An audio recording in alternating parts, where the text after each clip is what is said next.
Hi everyone, Ayyappa స్వామి జన్మదినోత్సవ వేడుకల్లో చక్కెర పొంగళి, అరటికాయ బజ్జీ, చింతపండు పులిహోర, కమ్మని పప్పు, బంగాళదుంప ఫ్రై, ములక్కాయ మసాలా కర్రీ, దొండకాయ చట్నీ, వేడివేడిగా వైట్ రైస్.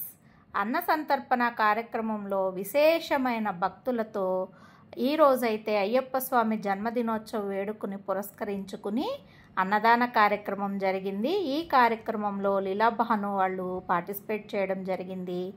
మీ అందరి కోసం ఈ వీడియోనైతే అందిస్తున్నాము. చల్లని మజ్జిగ, కమ్మని రుచికరమైన సాంబారు, తింటే వదిలిపెట్టలేని అన్న సంతర్పణ భోజనాలైతే మేము ఈరోజు భోజనం చేశాము. వీడియో నచ్చినట్లయితే ఫ్రెండ్స్ లైక్ చేయండి, కామెంట్ చేయండి. ఛానల్ చూసిన మిత్రులందరూ కూడా మన లీలాభాను ఛానల్ని సబ్స్క్రైబ్ చేసుకోండి. Bye bye.